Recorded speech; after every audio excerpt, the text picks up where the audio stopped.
everyone, my name is Emilio. Welcome to my channel. Today's video, I'm going to go ahead and be doing a ranking of all the 12 movies that are directed by Christopher Nolan. Ever since I've been a teenager, I've always been a Christopher Nolan fan.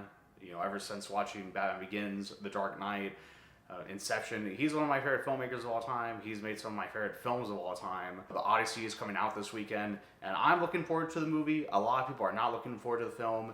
The movie's gotten all this huge controversy over the way how the movie looks, certain actors that are being casted as certain characters. Race swapping is also involved. There's also dialogue. To me, it looks like a Christopher Nolan movie. You know, I like his style, I like his look, I like the tone that he puts in his films. I like his films. And also, just because I'm hyped for the movie, I wanted to make a YouTube video just talking about some of his movies and doing a whole ranking of his film. And let's go ahead and start with film number 12, which is Insomnia. Now, Insomnia is a detective thriller starring Al Pacino, who plays like the detective. You got Hilary Swank as like also like a female cop, and you have like the villain of the movie that is played by Robin Williams. I think this movie is very underrated because, I mean, it's a movie directed by Christopher Nolan, and it stars Al Pacino and Robin Williams. It's a movie that I think came out in like 2001, 2002, and it's a really good movie. It has like, you know, some twists, it has some turns. The only reason why the movie is so low on this list is because that's like the only movie I don't really have much of a relationship with. I've only seen the movie once. I saw that movie on Netflix back in 2010 when Inception came out, and I was like nerding out on Christopher Nolan and wanting to watch all of his movies. I like Insomnia. It's a really good movie. It's probably better than some movies that I have ranked higher on this list. But it's like my least favorite because I don't really have much to say about it. Like, I saw the movie back in 2010, so that was like 16 years ago. But anyways, let's go on to number 12, which is Tenet, starring John David Washington, Robert Pattinson, Kenneth Branagh. It also has like this actress that she's been in a bunch of stuff, but she's never really blown up like other actresses. Elizabeth Debicki. I need to turn my phone on vibrate. This movie gets a lot of hate. It's definitely, you know, low on this Christopher Nolan list for a reason. This movie came out during 2020 in the middle of the pandemic. The film bombed, but I was actually one of the few people that actually saw the movie, and I actually saw this movie in IMAX when it came out during 2020. Not real IMAX, IMAX, but, you know, I love watching Christopher Nolan movies, and I wanted to see this movie in IMAX. Even though there is some huge audio problems with the movie, and even though this movie is confusing as hell, I don't think anyone truly understands or gets this movie. I don't understand and get this movie. There's all these great YouTube videos that have all these fan theories about like who these characters are, and you know, there's like a future version of them in the film, and there's also like a younger version of them in the film. Like Robert Pattinson is a good example. Like, he's a character that, well, obviously is a time traveler, but you know, what's his relationship to John David Washington? What's his relationship to like all the other characters? It's all these weird puzzle pieces that make this movie a little bit confusing, a little bit frustrating. But that being said, I dig this movie. I like the tone, feel, and look and style of this film. It's pretty much like Christopher Nolan making his own version of a James Bond spy film. It's a really beautiful film to look at. You know, shot beautifully on IMAX, and it goes on all these like beautiful, glamorous like locations. It's a spy film.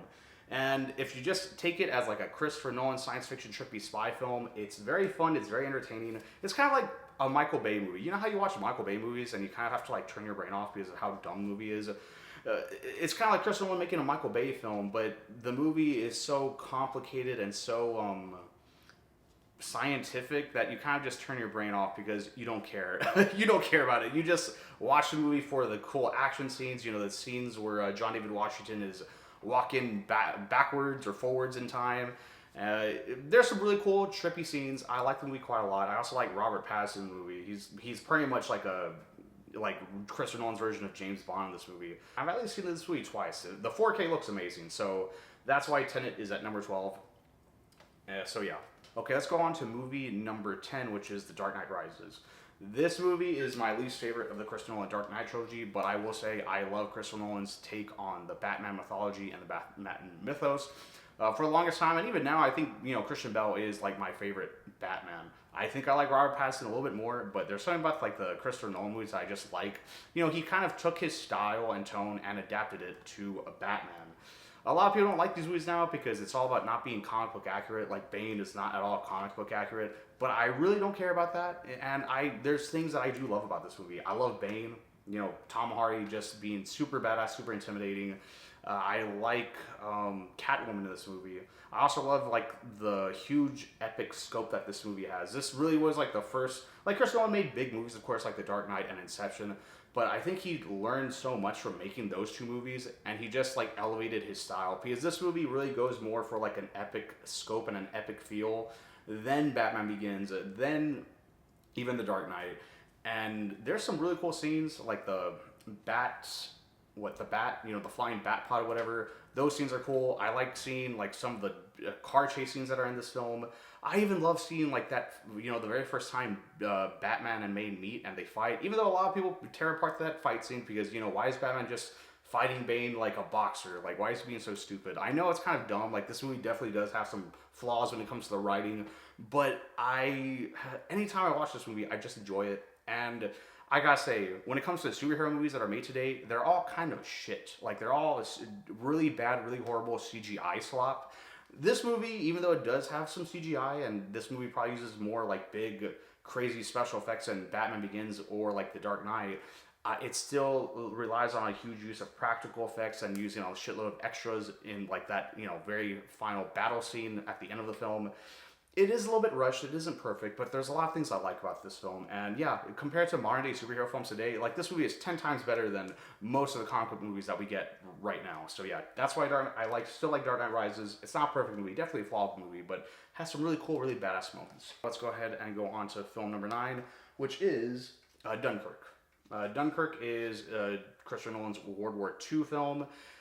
It's technically a very, very much well-made movie. And it's also Christopher Nolan experimenting with time, telling 3 different stories during 3 different time sets, and all these stories interconnect at the very end. It's a really good movie. There's like some great scenes. There's like some great battle scenes, some great dogfight scenes. There's like a tense scene where, these soldiers are like in a boat and like tension starts building up. But my only problem with this movie is that, there's not really much when it comes to character development, and I think Christopher Nolan definitely did that on purpose. He just wanted you to feel like how these soldiers felt, when you're on a boat or when you're on the Dunkirk beach or when you're like, in the air, with the with the air pilots. He just wanted you to feel immersed in the environment. The movie works that way. I just wish there was more when it came to character development. Like, that's the one thing that makes this movie like not as good as some of his other movies. Okay, so at number 8 I have The Prestige. Really great movie. It's definitely one of like more this movie is more like a drama with like some elements of being a period piece. It's also like a sci-fi thriller. There's a sci-fi element involved in the movie. I really love this movie, and I'm just gonna let you know about my relationship with this film. I remember seeing trailers for this movie when I was a kid, and it's like, oh, from the director of Batman Begins, because when I was a kid, I loved and still love Batman Begins. But they were advertising this movie as it was going to be kind of like Batman Begins, as in you got Christian Bale as like the lead actor. You also have Hugh Jackman in the movie. And the movie was kind of marketed as if it was like about real magicians that had like real like magic superpowers or whatnot. That's how they marketed the movie. And then when I went to see the movie at the movie theater as a kid, it was not what I expected. It's more of like this drama about these 2 men that used to have like a relationship, but now they're rivals. And they're both trying to win off each other when it comes to being like the best magician ever. And you see the mental toll that it takes on them and how it pretty much destroys these men. And it destroys the people that around them. So it's a really good movie. There's like a huge cast. I mean, of course, you got Christian Bale and Hugh Jackman, great actors. Scarlett Johansson, one of the most beautiful actresses of modern day. This is like one of her, I don't want to say early roles, but this is definitely like early before she did movies like, doing Marvel films. You also got Andy Serkis in this film, Rebecca Hall, David Bowie is in it. A really good period piece, a really good mystery thriller. It has a good sci-fi element. I really dig this movie. I haven't seen it in quite a while, and I'm definitely going to put this on very soon. Now at film number 7, I have the very first movie that is ever directed by Christopher Nolan, and that is Following. What can I say about this movie? This is the very first movie Christopher Nolan ever made when it comes to like a full feature film, and this is pretty much like Christopher Nolan. This is his like indie darling movie. Like there's filmmakers like Kevin Smith making Clerks, Robert Rodriguez making El Mariachi, filmmakers making movies with a really, really low budget, with not a real film crew, just using whatever the sort of material they have to make a movie. with like actors that aren't like legit professional actors, and making legit real movies that got them to make bigger movies. And that's what this movie is. This movie was shot by Christopher Nolan, I think during like the 90s, and he was inspired by movies like Clerks and El Mariachi to make his own movie on a very low budget. I believe he shot this movie in 16 millimeter black and white. He used either friends or people that were like college actors at his local college, and they just made the movie during the weekend whenever they had free time. And I actually just put this on today, and I gotta say, this movie's actually really good. There's a lot of very similar elements. This movie does play a lot with, one, it's shot on black and white film. Christopher Nolan likes to use black and white in a lot of his movies nowadays, in movies like Oppenheimer, movies like Memento. This movie goes back and forth with different time periods. And it's also about like this character whose name is Cobb, who breaks into people's homes and does little things to give them to fuck with their head. Puts like certain objects in certain areas, almost like he's implanting an idea in like the person's home of like, oh, maybe my wife might be cheating on me. You see a very similar element of that later in a movie called Inception, where the lead character of that movie is Cobb, who breaks into people's minds and in their subconscious and is trying to steal personal things of them. So yeah, there's a lot of things that this movie reminds me of when it comes to Chris Nolan's work. It also reminds me a lot of Memento. But yeah, really great independent thriller. It's only like an hour and 10 minutes, and it's like a no-budget movie, but it really kind of just shows you how talented Christopher Nolan is. Like, without having like a huge budget, without being like the big Hollywood filmmaker he is today, he was just this young kid making this movie, and it's like one of those stories that literally inspires me to want to go out and make my own movies. The next movie on here, which is Inception, starring Leonardo DiCaprio, Joseph Gordon-Levitt, Tom Hardy is in this movie, Ellen Page, who is now Elliot Page, is in this film, Ken Watanabe, Marianne Cotillard, Cillian Murphy. This movie has a huge stacked cast, and this movie is definitely where like Christopher Nolan wanted to make a fun action summer blockbuster, but he also wanted to make like a tragic drama. He also wanted to make like a heist movie like Heat, but he also wanted to make like a science fiction dream movie like The Matrix, or like Paprika. Like, he took movies like Paprika and The Matrix and movies like Heat, and he kind of adapted those movies to make Inception, which is like, it's a heist movie.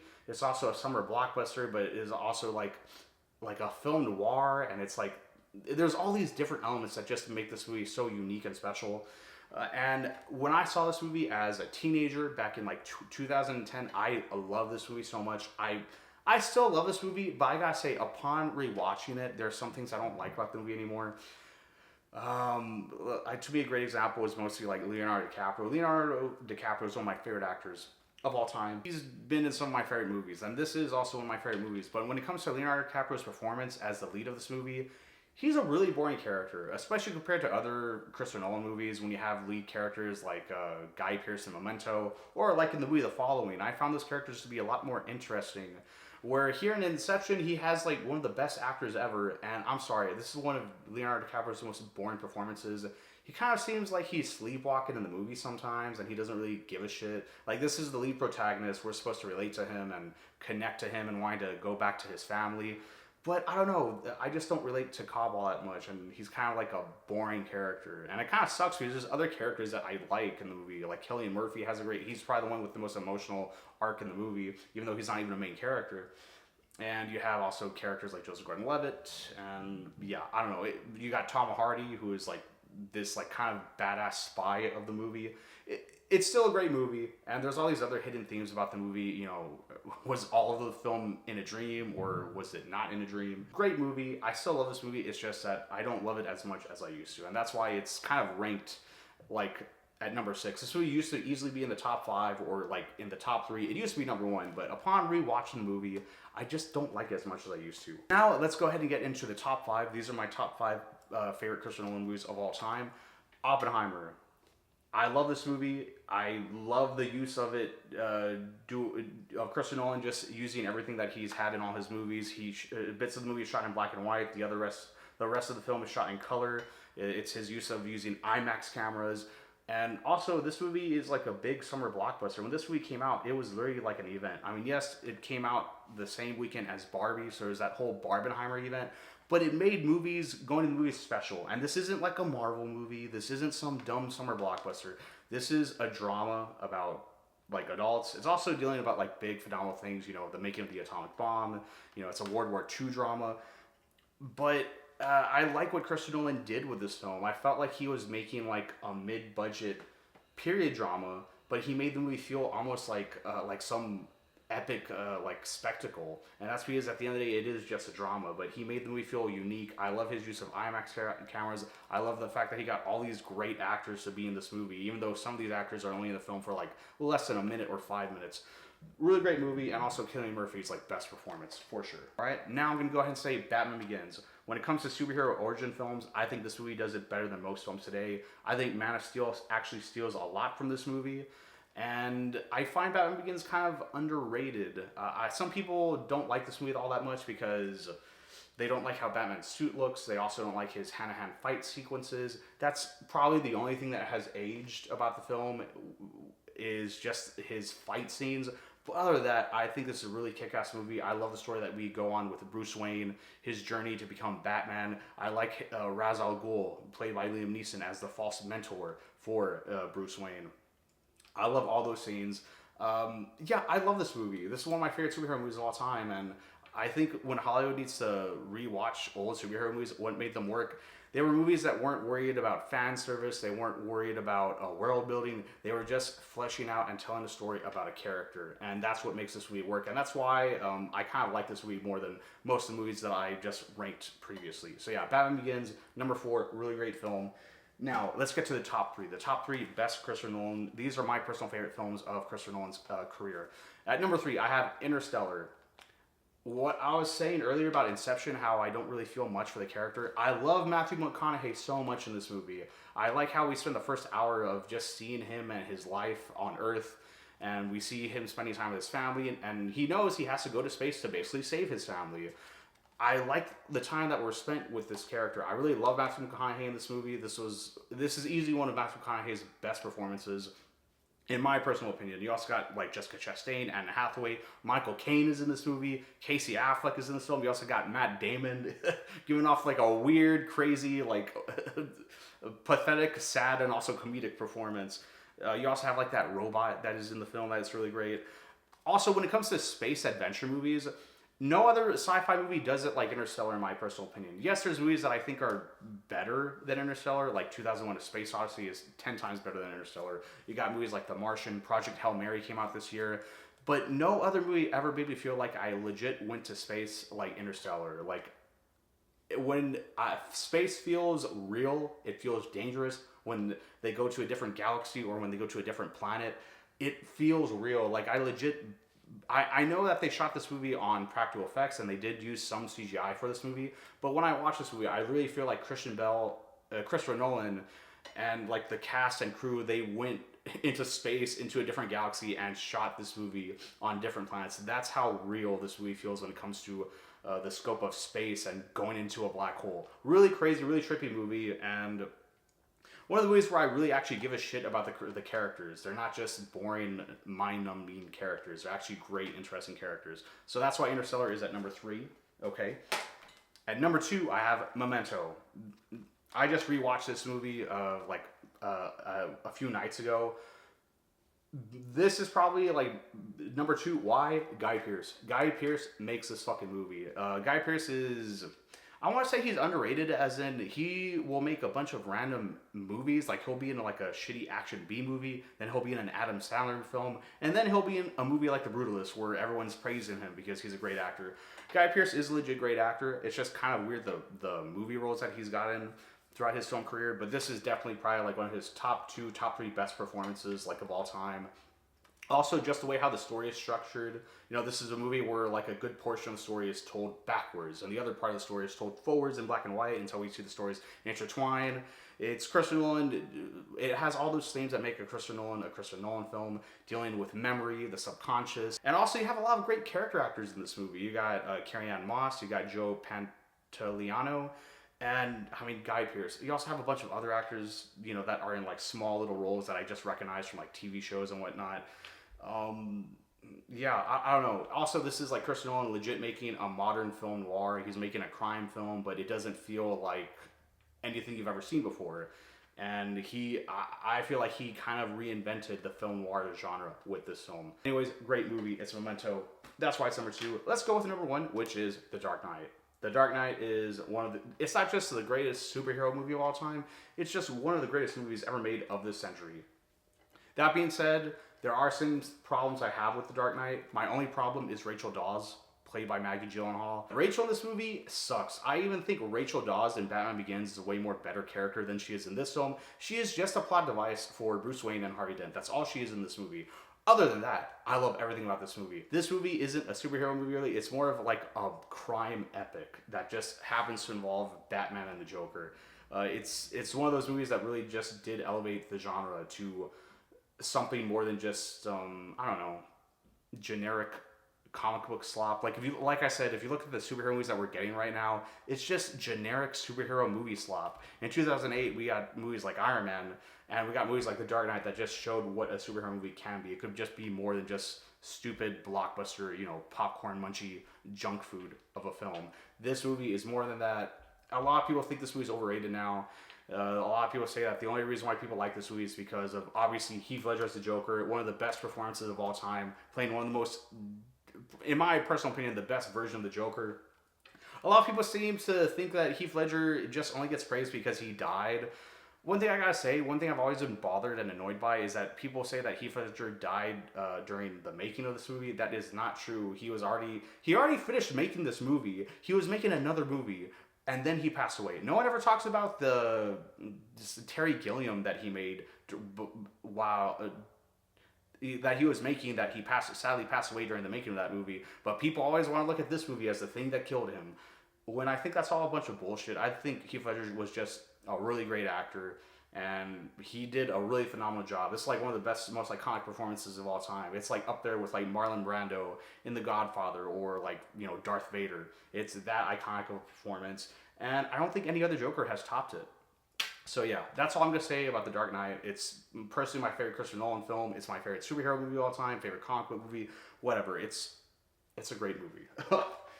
I remember seeing that movie packed in 2008, at the midnight showing, at the Harlingen movie theater. And it was like a phenomenal experience. And it's a movie that I've rewatched so many fucking times, more than any other like Christopher Nolan movie, more than most movies that I own, but it's one of my favorite movies of all time. And that's why it's at number 1. Anyways, my name is Emilio. I'm going to go ahead and end this video now. I did actually make another version of this video, but it was me talking for like an hour. I hope that's not what this video is. Like, I kind of want to make a simple 10, 15, 20-minute video, which is why I'm talking so fast. And anyways, those are my thoughts on the movies that are directed by Christopher Nolan. Let me know, what is your favorite Christopher Nolan film? Do you like Christopher Nolan as a filmmaker, or do you think he's like pretentious and overrated? Please let me know. And are you looking forward to The Odyssey? Yeah. Anyways, that's all I gotta say. My name is Emilio. Thank you so much for watching, and have a great day. Be safe.